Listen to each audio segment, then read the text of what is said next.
এসির সার্কিটে যদি কখনো সমস্যা হয় তাহলে সার্কিট খুলে পুনরায় রিপেয়ারিং করে কিভাবে সেটিং করবেন আজকের ভিডিওতে আমি দেখিয়ে দিব। এসির সার্কিটগুলো বড় ধরনের সমস্যা হলে আমরা সার্কিটগুলো কি করি, বাদ দিয়ে নতুন সার্কিট লাগিয়ে দিই। তো এসির সার্কিটগুলো কিন্তু রিপেয়ারিং করা যায়। তো যে কোনো ধরনের সমস্যায় হোক না কেন সার্কিট কিন্তু মেরামত করে পুনরায় সেটিং করা যায়। তো অনেকেই না জানার কারণে কি করেন, যে সার্কিটটা বাতিল করে দেন, বাতিল করে নতুন সার্কিট লাগিয়ে দেন। এই ক্ষেত্রে আমি বলবো যাদের এসি, তারা কখনোই এসি সার্কিট বাদ দিতে দিবেন না। কারণ হলো এসি সার্কিট যদি আপনি বাদ দিয়ে দেন তাহলে কিন্তু এসি সার্কিটের যে সুইংগুলো কাজ করবে না নতুন সার্কিট লাগিয়ে দিলে। তো সবসময় চেষ্টা করবেন নতুন সার্কিটগুলো মেরামত করে হলেও কিন্তু লাগিয়ে দিতে। তো অনেক সময় দেখা যায় 3000 4000 টাকা লাগে সার্কিট মেরামত করতে, দেখা যায় যে 2000 টাকাতে নতুন সার্কিট পাওয়া যায়, এই জন্য সার্কিট বাতিল করে দিই। তো বাতিল করে দিলে কিন্তু অরিজিনালের মতো কিন্তু হবে না সার্কিট। তো যদিও এই কথাগুলো কেউ বলবে না ভিডিওতে, আমি বলার কারণ হলো আমি যেহেতু এই টেকনিক্যালের বিষয়ে ভিডিওগুলো বানিয়ে থাকি, তো আজকে আমি খুবই জটিল একটা গোপন একটা কথা বলে দিলাম। তো কখনোই পুরান সার্কিটগুলো বাতিল করবেন না। যদি কোনো মিস্ত্রি বা টেকনিশিয়ান বলে তো আপনি চেষ্টা করবেন যে সর্বোচ্চ ভাবে যে সার্কিটটা যাতে মেরামত করা যায়।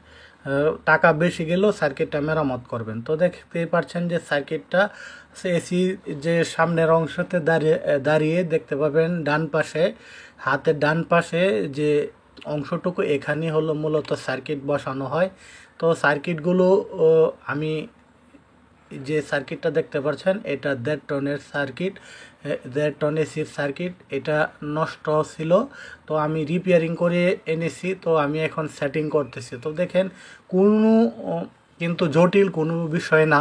আপনি যদি 1 থেকে 2 বার 2টা সার্কিট খুলেন তাহলেই কিন্তু আপনি বুঝে যাবেন যে কিভাবে। আরেকটা বিষয় বলবো, যারা নতুন তাদেরকে বলবো আপনারা মার্কিং ট্যাপ দিয়ে অথবা ট্যাপিংয়ের মাধ্যমে যে কোন তারটা কোনটার সাথে খুলছেন এগুলা লক্ষ্য রাখবেন। কারণ নতুন অবস্থায় অনেকে ভুল করে ফেলে, ভুল করলে কিন্তু সার্কিটের লাইন ভুল দেওয়ার কারণে কিন্তু পুড়ে যায়। তো কখনো ভুল করা যাবে না। তো যাতে ভুল না হয় এই জন্য আপনাকে মার্কিং ট্যাপ দিয়ে অথবা আপনার কাজের নিজস্ব টেকনিক দিয়ে কোন তারের সাথে আপনি চিহ্ন রেখে তারপরে কাজগুলো করবেন।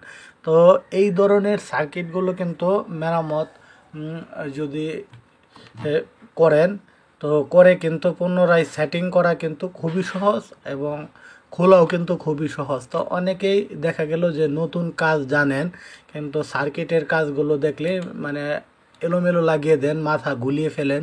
তো দেখেন আজকে ভিডিও দেখার পর আশা করি আপনি সাহস করে এবং অধ্যবসায় নিয়ে কিন্তু কাজটা করবেন, দেখবেন যে সাকসেস হবেন।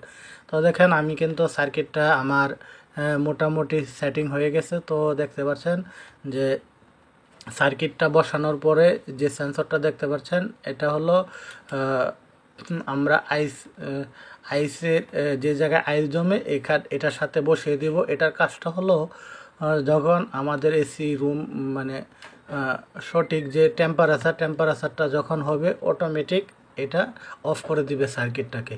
তো এগুলো আমরা সেটিং করে দিব। তো দেখেন আমার কিন্তু সার্কিটটা বসানো হয়ে গেছে। এখন আমি সবগুলো স্ক্রুগুলো লাগিয়ে টাইট করে দিয়েছি।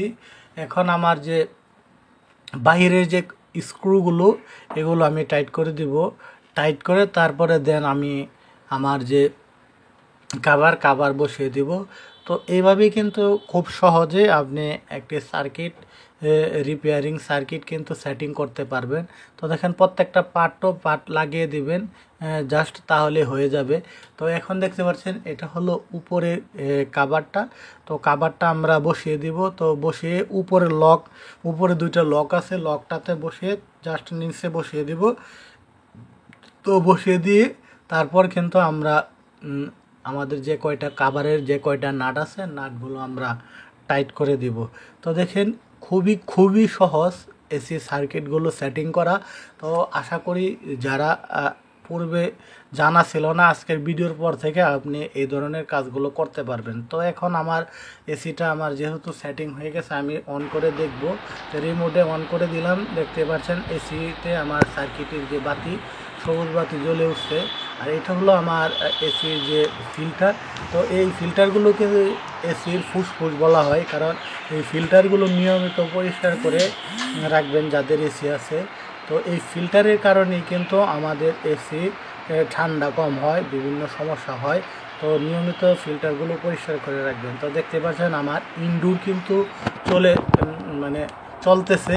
তো এখন আমার আউটডোর আমার 1 থেকে 1.5 মিনিট অপেক্ষা করতে হবে, তাহলে আমার আউটডোরও চলে আসবে, অর্থাৎ চলে উঠবে। আউটডোরটাও আমার চলবে। তো আমার ইনডোর কিন্তু চলতেছে।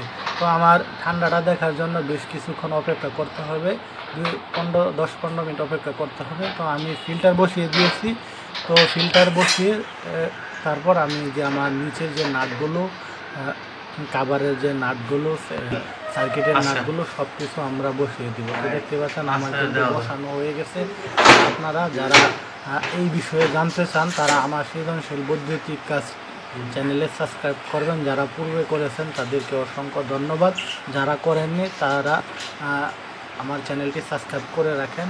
তো ভিডিওটি যদি ভালো লাগে শেয়ার করে দিবেন। আর এইভাবেই কিন্তু যে কোনো এসি সার্কিটগুলো খুলতে হয় নষ্ট হয়ে গেলে, আর খুলে কিন্তু পুনরায় এভাবে সেটিং করতে হয়। তো সবাই ভালো থাকেন, সুস্থ থাকেন, আল্লাহ হাফেজ।